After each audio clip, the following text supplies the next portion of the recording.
बात करेंगे। हमारे साथ इस वक्त मौजूद हैं हमारे नुमाइंदा ख़ुसूसी उमर हयात ख़ान इस्लामाबाद से। उमर, बहुत शुक्रिया आपके वक्त का, और हम जानने की ये कोशिश करेंगे कि इस पे मामलात में क्या आगे अगले आने वाले वक्त में हो सकता है। खाकान नजीब साहब भी हमारे साथ मौजूद हैं, माहिर मौशियात हैं। खाकान नजीब साहब, आपका भी बहुत शुक्रिया।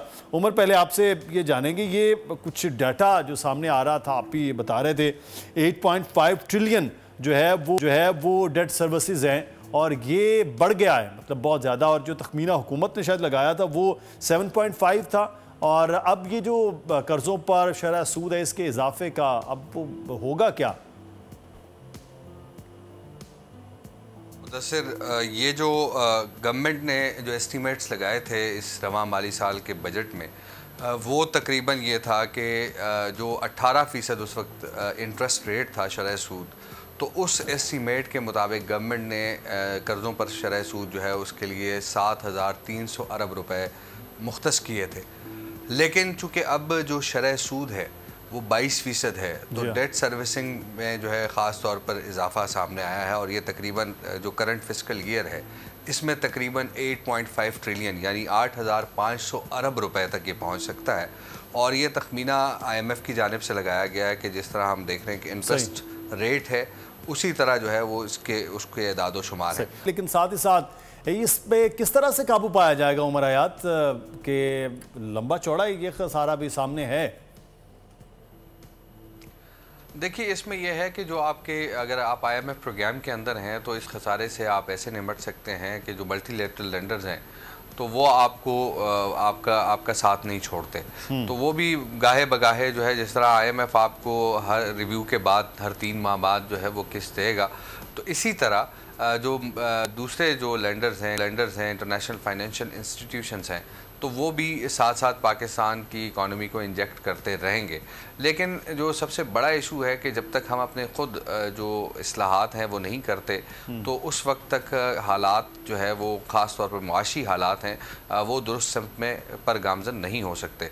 यही वजह है कि जब हम IMF से FBR रेवेन्यू की बात करते हैं तो FBR के रेवेन्यू पर IMF इत्मीनान का इजहार तो करता है, लेकिन इशू ये है कि जो टैक्स टू GDP रेशो है उसमें कमी का साथ साथ गिला भी करता है। तो यही है कि आप जब IMF प्रोग्राम में हैं और IMF आपको बार बार ये कहता है कि आपने ये करना है, लेकिन हमारी सबसे बड़ी कोताही या कमी यही है कि हम हमेशा IMF के कहने पे रिफॉर्म्स लेकर आते हैं। हम IMF के कहने पे जो है अपना टैक्स नेट जो है या टैक्स कलेक्शन जो है वो बढ़ाते हैं। तो लेकिन हमें ख़ुद ये सोचना चाहिए कि अब एक घर का ख़र्चा है, अगर घर का ख़र्चा 5,000 रुपये है और आमदन 3,000 रुपये है, तो जाहिर सी बात है जो खसारा है वो 2,000 रुपये का है, तो वो घर तो नहीं चलेगा, अब वो घर तो कर्ज़ों पर चलेगा। इसी तरह जो इंतहाई आसान जो चीज़ें हैं वो यही है कि आपने अपनी आमदन को देखते हुए अपने अखराजात करने हैं। जो रिपोर्ट भी मांगी गई है कि किस सेक्टर से कितना टैक्स जो है वो वसूल किया जाएगा, इसके हवाले से क्या अपडेट्स हैं? बिल्कुल जी, जो टैक्सों के हवाले से रिपोर्ट है कि वो IMF ने जो है वो तकरीबन कंपाइल की जा रही है वो रिपोर्ट कि किस सेक्टर से किस शोबे से कितना टैक्स जो है वो वसूल किया गया।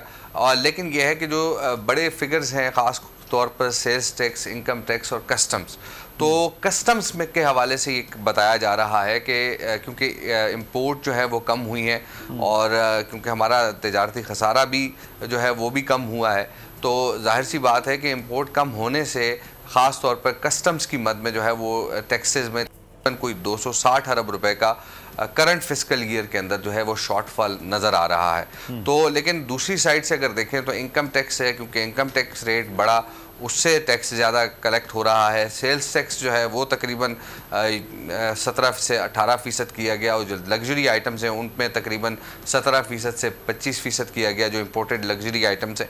तो इसी तरह अब क्योंकि हम रेवेन्यू साइड पर तो जाते हैं, हम रेवेन्यू कलेक्शन वाली साइड पे जाते हैं, लेकिन हम जो हमारी ऑपरेशनल चीज़ें हैं हम उनको दुरुस्त नहीं करते। और हमें वर्ल्ड बैंक ने 2 दफ़ा यानी 2001-2 में भी हमें वर्ल्ड बैंक ने जो है वो पैसे दिए कि आप अपने रेवेन्यू के शोबे में इस्लाहात करें, टैक्स महसूलात, टैक्स नेट, टैक्स बेस को बढ़ाएं।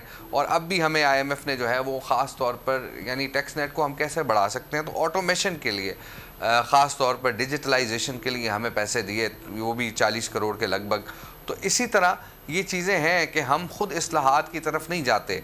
अब स्टेट ओन एंटरप्राइजेज़ हैं, हुकूमती मलकियती इदारे हैं, वहाँ पे हमने उनको ओवरबर्डन कर दिया है। अब ओवरबर्डन जब हम करते हैं तो उनके लॉसेस में इजाफा होता है, और लॉसेस में जब इजाफा होता है तो डेफिनेटली वो नेशनल एक्सचेकर पे उसका बोझ पड़ता है।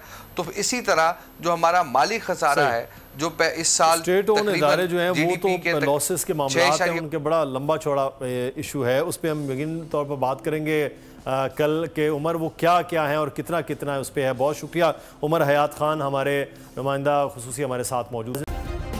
सब्सक्राइब करें और बेल दबाएं ताकि कोई खबर रह न जाए।